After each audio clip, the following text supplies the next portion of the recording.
Bonjour mesdames, bonjour messieurs. Nous sommes réunis aujourd'hui pour commémorer le 99e anniversaire de l'armistice du 11 novembre 1918. Commémoration de la victoire et de la paix, hommage fervent et solennel rendu aux victimes et survivants de la Grande Guerre. La cérémonie se déroulera de la façon suivante. Il y aura la lecture du message de l'UFAC, l'Union française des associations de combattants et de victimes de guerre, suivi d'un poème de Guillaume Apollinaire, lu par les élèves du collège Notre-Dame. Puis ce sont les élèves de CM1, CM2 de l'école Marcel Pagnol qui liront un poème de Jacques-Hubert Frougier. Nous aurons également la lecture d'un texte sur le 255e régiment d'infanterie de Pont-Saint-Esprit, qui a été mis à l'honneur puis dissous en 1917. Et enfin, le message de Madame la secrétaire d'État auprès de la ministre des Armées. Nous procéderons ensuite aux différents dépôts de gerbes, suivi de l'hommage aux morts et de l'hymne national. Viendra ensuite le salut des drapeaux et de la section du 1er régiment étranger de génie de l'Audun-l'Ardoise, qui nous fait l'honneur d'être à nos côtés. Merci, sergent, et à vos hommes. Je donne la parole à M. Armand Fernandez, président des anciens combattants, pour la lecture du message de l'UFAC.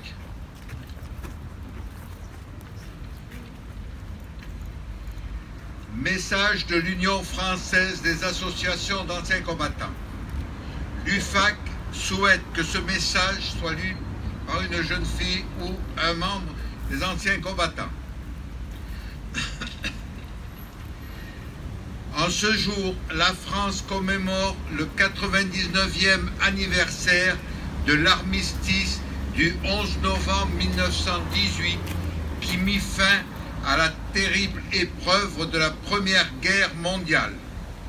52 mois de combats meurtriers, de cauchemars, de privations, de souffrances et de deuil. Nous ne pouvons oublier le courage, l'abnégation, l'espérance en la paix de ces générations venues du monde entier, qu'elles fussent européennes, africaines, américaines, asiatiques ou océaniennes. Souvenons-nous des souffrances endurées par ces hommes en ce printemps 1917, épuisés par les combats meurtriers de la Somme et la terrible offensive du plateau du chemin des Dames. Souvenons-nous également de l'entrée en guerre des États-Unis en ce même printemps 1917, dont nous commémorerons cette année le 100e anniversaire. La France salue avec respect et reconnaissance la participation à la victoire de ces soldats américains dont 126 000 laissèrent leur vie sur le sol de France. Dans ce même souvenir, unissons tous ces soldats de métropole, d'Afrique, d'outre-mer et des pays alliés qui ont également versé leur sang pour la France. Une France qui sortira terriblement meurtrie de cette guerre. 1 400 000 morts, 740 000 invalides, 3 millions de blessés, des centaines de milliers de veuves et d'orphelins. En ce jour de commémoration, l'Union française des associations de combattants et de victimes de guerre en appelle à la conscience et la mémoire de chacun afin que le sacrifice et l'espérance qui habitaient toutes ces victimes inspirent nos actions en faveur de la paix, de la solidarité et de la fraternité. Vive la République, vive la France!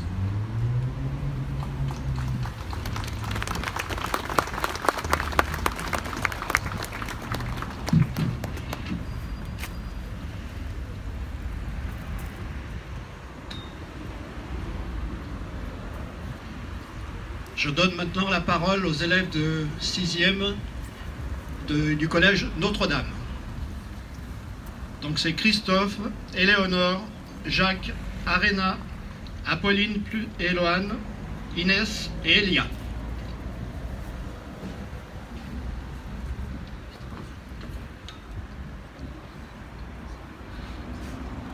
Si je mourais là-bas sur le front de la mer, tu pleurerais un jour. Oh loup, ma bien-aimée. Et puis mon souvenir s'éteindrait comme meurt un obus éclatant sur le front de l'armée. Un bel obus semblable au mimosa en fleurs.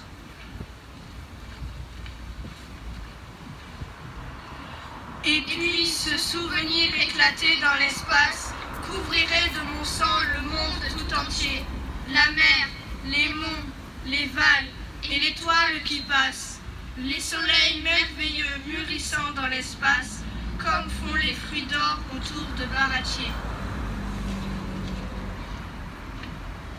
Tu ne vieillirais point, toutes ces belles choses rajeuniraient toujours pour leur dessin galant. Le fatal giclement de mon sang sur le monde donnerait aux fleurs plus de couleur, plus de vitesse à l'onde. Un amour inouï descendrait sur le monde.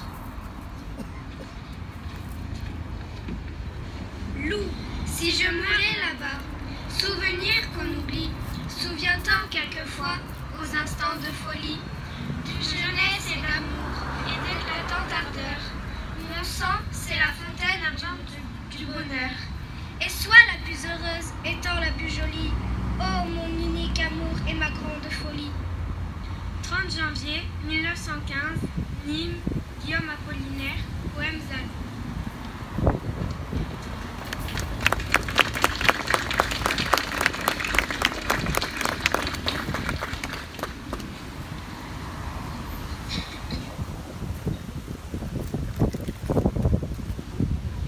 Je donne maintenant la parole aux élèves de l'école Marcel Pagnol, CM1, CM2 et CE2, pour lecture du poème de Jacques Hubert Frougier, 14-18, Folie meurtrière.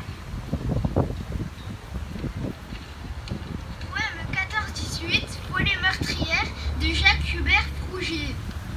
Par un beau jour d'été, sous un ciel bleu d'azur, le clairon a sonné pour la grande aventure. Ils partirent refaire la guerre au nom de la patrie. Ils étaient jeunes et fiers et la fleur au fusil. 14-18, c'était la Grande Guerre. 14-18, ils ont vécu l'enfer. 14-18, c'était la Grande Guerre. 14-18, la folie meurtrière. Mais du chemin des dames au fort de Douaumont, ils ont perdu leur âme sous le feu des canons. Avec la peur au ventre, ils chantaient la Madelon en plein mois de décembre quand ils montaient au front. 14-18, c'était la Grande Guerre. 14-18, ils ont vécu l'enfer. 14-18, c'était la Grande Guerre. 14-18, la folie meurtrière. Ils tombaient un à un, fauchés par les mitrailles de la Marne à Verdun, au cœur de la bataille. Partout des trous de bombes, partout des trous d'obus, comme la fin d'un monde qui leur tombait dessus. 14-18, c'était la Grande Guerre. 14-18, ils ont vécu l'enfer. 14-18, c'était la Grande Guerre. 14-18, la folie folie meurtrière. Ils ont pleuré de joie le jour de l'armistice, quand enfin arriva la fin de leur supplice. Après un grand silence, les cloches de la paix dans le ciel de France se mirent à sonner. 14-18, c'était la Grande Guerre. 14-18, c'était la der des der. Mais cette grande guerre ne fut pas la dernière.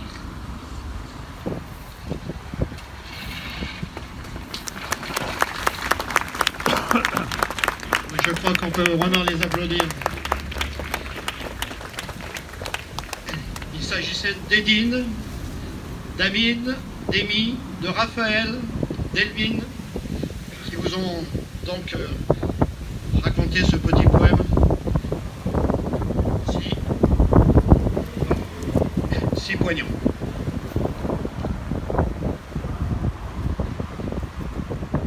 Maintenant, je donne la parole à Claire Lapeyronie, première adjointe, pour la lecture du texte sur le 255e régiment de Pont-Saint-Esprit.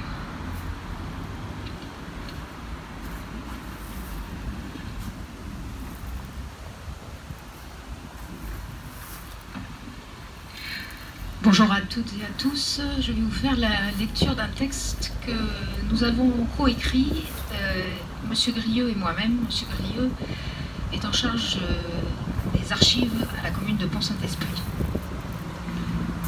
Il y a 100 ans, ici, à Pont-Saint-Esprit, un régime entier de la ville disparaît. Novembre 1917. Le feu et le fer se déchaînent sur les hommes qui s'embourbent dans les tranchées nauséabondes. Les régiments de soldats français se succèdent dans l'enfer des lignes de front. Depuis 1914, Pont-Saint-Esprit, ville de garnison, centre de recrutement du 15e corps d'armée, fournit hommes et matériel pour ce front si redouté. Parmi les régiments qui se composent ici, à Pont-Saint-Esprit, il y a le 255e régiment d'infanterie, un régiment de réserve du 55e RI. Alors en 1917, les pertes humaines dans cette unité d'infanterie sont colossales. En conséquence, en octobre 1917, l'ordre général numéro 197 est donné. Il ordonne la dissolution de ce 255e régiment. Il y a 100 ans, le 23 novembre 1917, ce 255e RI est à l'honneur. Sur la place d'armes de notre ville, ici à Pont-Saint-Esprit, le colonel Le Sieur des Brières, commandant les subdivisions de Privas et de Pont-Saint-Esprit, remet la croix de guerre avec étoile d'argent au drapeau du 255e régiment d'infanterie. C'est la dissolution, c'est la fin, c'est un adieu, mais cela ne doit pas être l'oubli.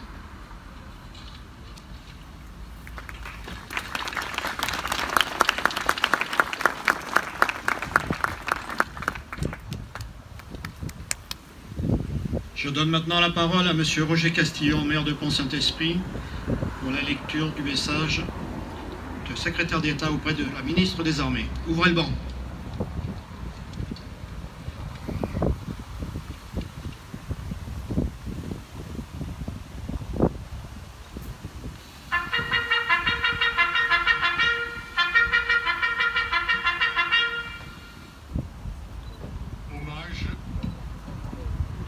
Hommage à tous les morts pour la France, message de la secrétaire d'État auprès de la ministre des Armées.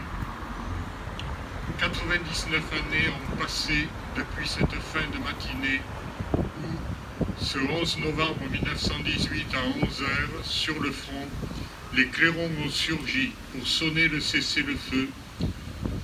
Un conflit de 4 ans et demi s'achevait alors.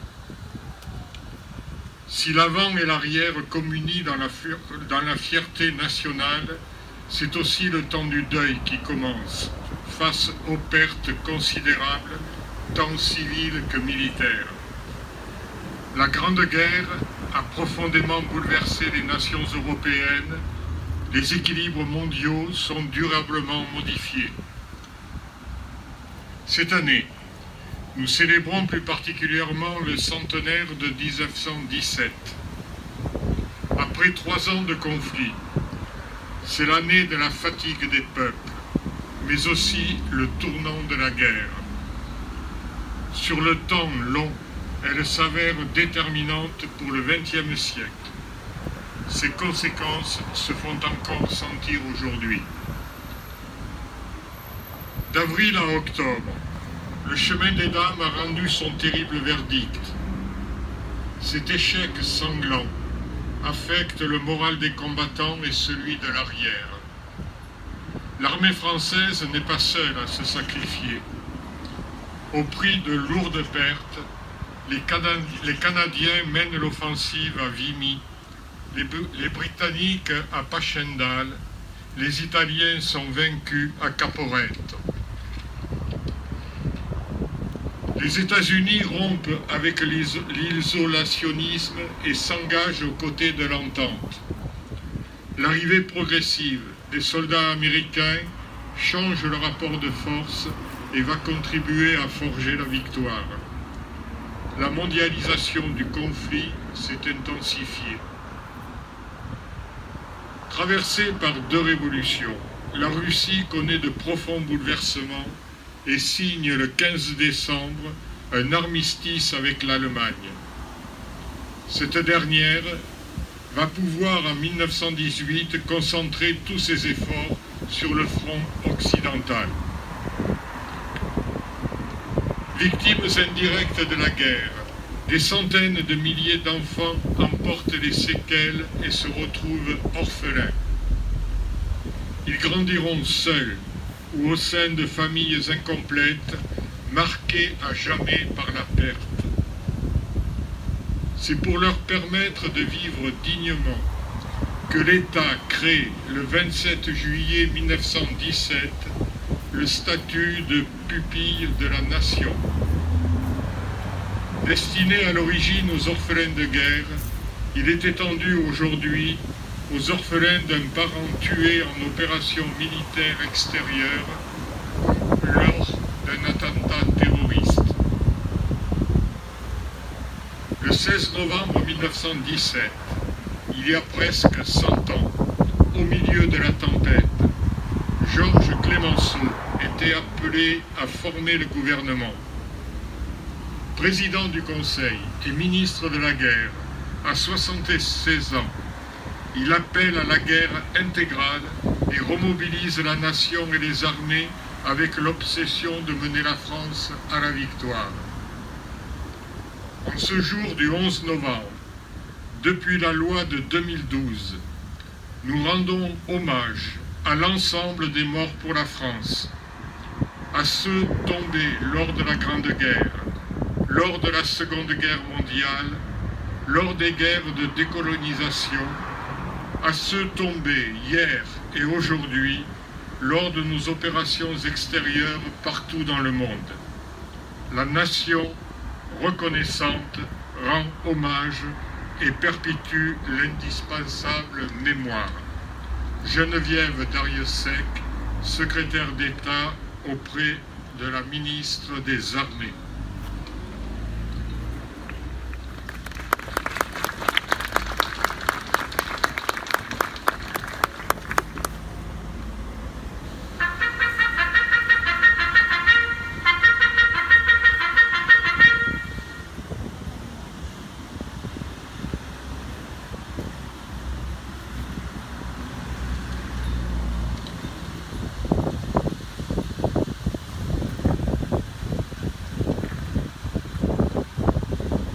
Nous allons procéder maintenant au dépôt de gerbe.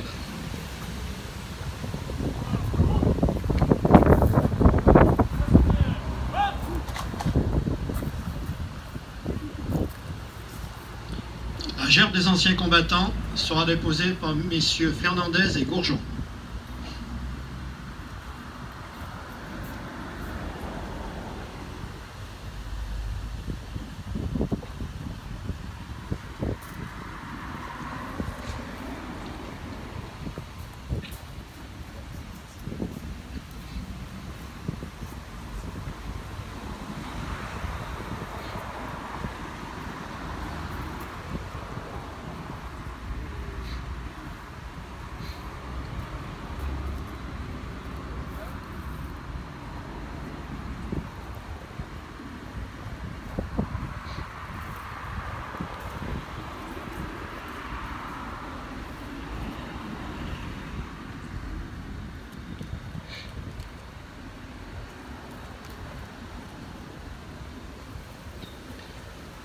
La gerbe de la FNACA sera déposée par messieurs Colombet, Julliard et Colonna.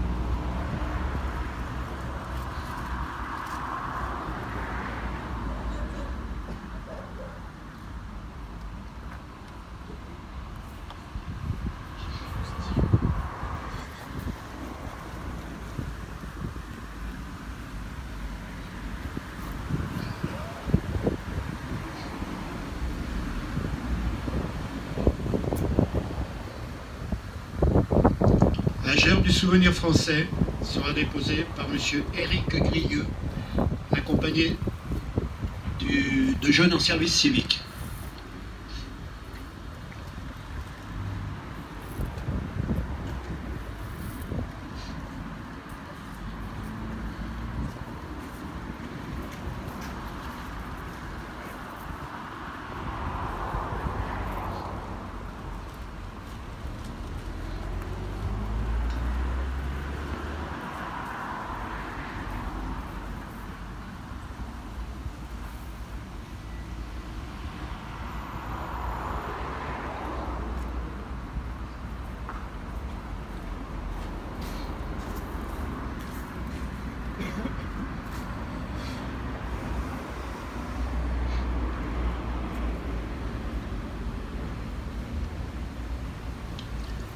La gerbe du collège Notre-Dame sera déposée par Madame Rudin et Steven.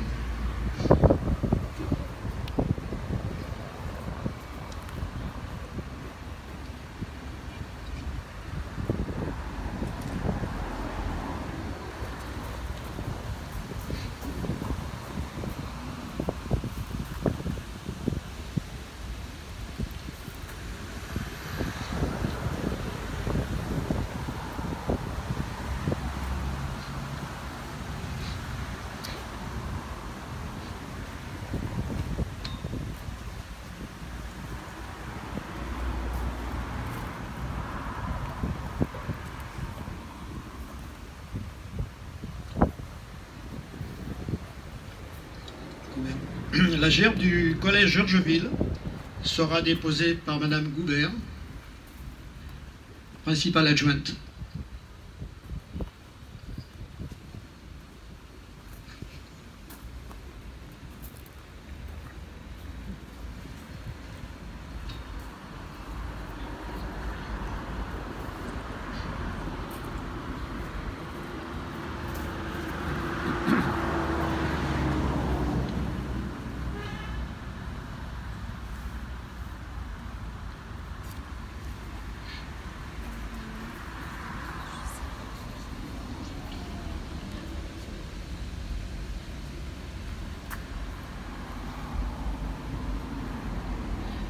La gerbe des Spiripontins sera déposée par M.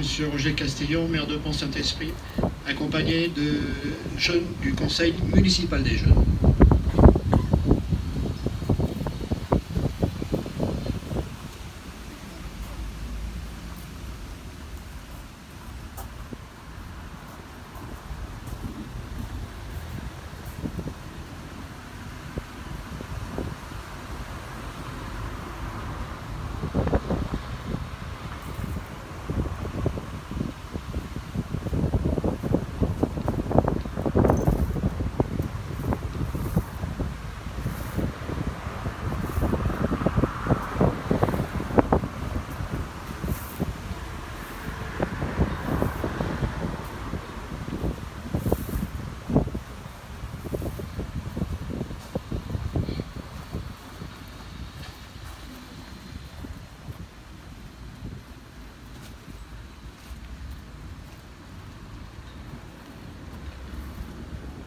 Aux morts.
Je redonne la parole à Monsieur le maire Roger Castillon.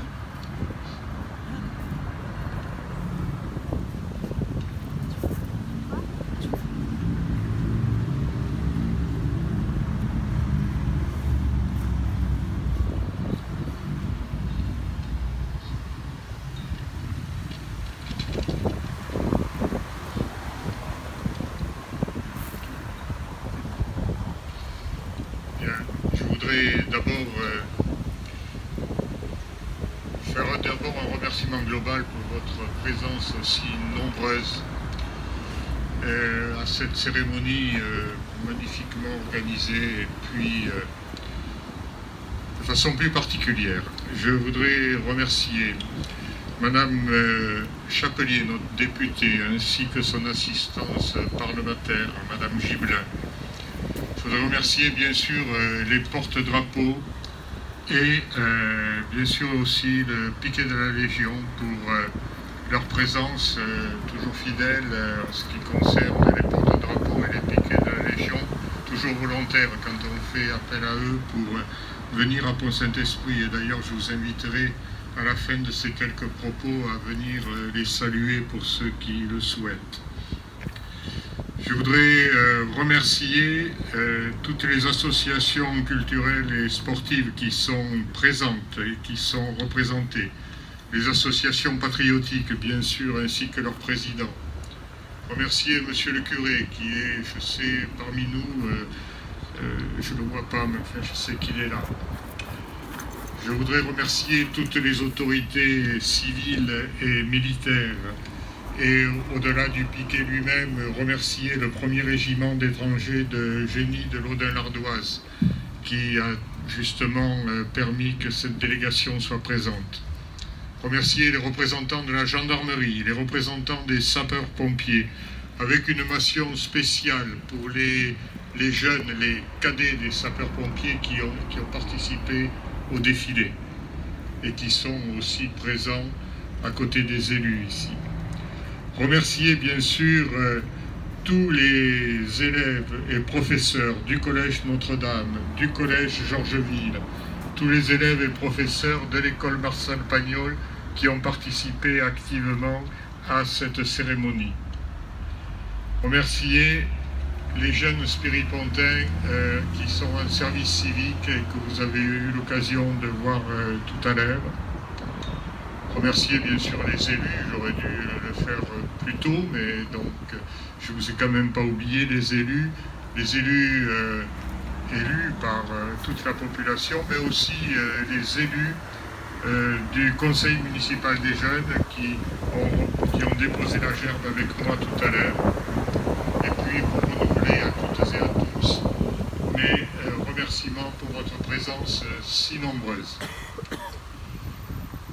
Je vais vous inviter maintenant à venir saluer les porte-drapeaux et ensuite les membres du piquet de la Légion, ici présents, les militaires du piquet de la Légion, et vous inviter toutes et tous à participer à un pot que nous organisons à l'hôtel de ville, tout près d'ici. Vous êtes bien sûr les bienvenus. J'espère que là nous aurons l'occasion de bavarder un petit peu. Merci encore, bonne journée, bon week-end, et donc nous allons saluer les porte-drapeaux et les membres du piquet militaire présents ici sur la droite. Merci.